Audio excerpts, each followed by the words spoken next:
What's going on, people? Welcome back to Blues Fans TV.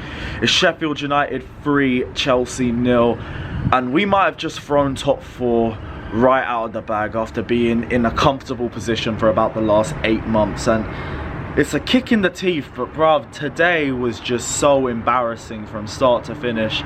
From the intensity, from the way we set up from the first minute, from the concentration defensively, to the attacking threat going forward, to the midfield. It was an absolute shambles today. Even the manager, I think Frank Lampard got his tactics wrong today. I think playing 3-4-3 in the second half might not have been the worst idea, but we should have started with that. I think reverting back to it at 2-0 down, it was just more or less suicide at that point. We should have really started with a back three, because then we would have had the defensive solidity. I said the one thing about Sheffield United is you do not want to let them score first, because defensively they are very solid. That's why they've scored and conceded more or less the same amount of goals. It's tougher for them to score because they get less chances, but they're more defensively solid and they keep a better shape. And what did we do? We really just played right into their hands. Like, the one thing I'll say about Lampard is that I respect the fact that he kept with the same back four, because that kind of looked like it was working in recent games. But fucking hell, it collapsed today. Andreas Christensen against Manchester City looked like the next coming of John Terry, and since then he's looked like the next coming of David Luiz. It's been mistake after mistake after mistake. The first goal, first thing I want to say is, you man are the first to get on Kepa's back whenever he makes a single mistake, and I get he hasn't had a good season either, but those defence were doing up weeping angels again. And it was the same thing like the Aston Villa game when we just started out from lockdown and they had the first goal. Kepa makes a good save, no one is there for the rebound. It's like we literally haven't learnt. Second goal comes in, fucking Williams getting beaten on a simple 1-2. The guy who people are falling for again because he's had a purple patch. Seriously, if you lot are falling for another Willian run of form in big 2020, you lot deserve to feel stupid. You lot really do, because seriously, are you falling for this guy who hasn't had double figures in the Premier League since he's joined us? Sorry, I will be real. This team has done very, very well with what we've done this season, but if we throw top 4, it doesn't look good.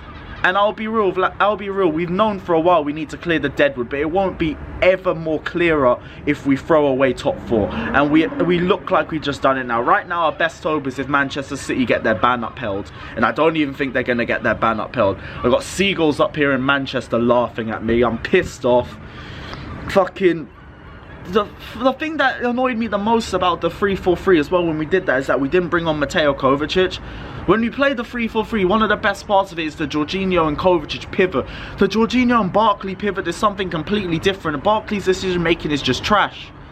And going forward, we look like we could have played for another 3 hours and we probably wouldn't have had another shot on target. Our first shot on target came in what? The 78th minute?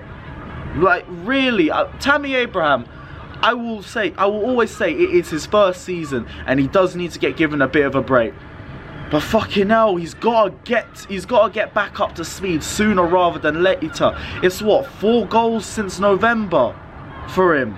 And the guy could barely get the ball out of his feet today. I get in the first half we might not have played to his strengths, and to be honest, he was getting crowded out by 3 Sheffield United players whenever he was getting close to the ball. But anytime the ball came near him, it's just a struggle to get out of his feet, or the guy would slip and fall on his feet, and it was just so painful to watch. As soon as the first goal went in, it looked like it was going to be a hard game. As soon as the second goal went in, that was it.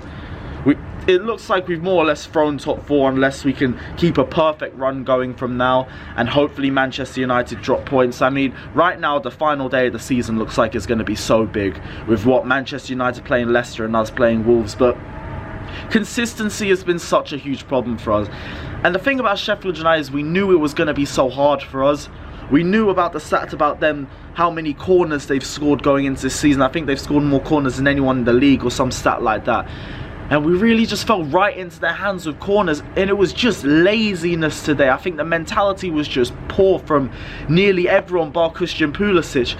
And then Pulisic was the one that got subbed off in the 70th minute when the only real attacking creativity was coming from him. Like, everything about today was just so baffling, man. It really was. I don't even want to talk about it too much. Guys, like if you want, subscribe if you want. Let me know your thoughts on the game. Peace.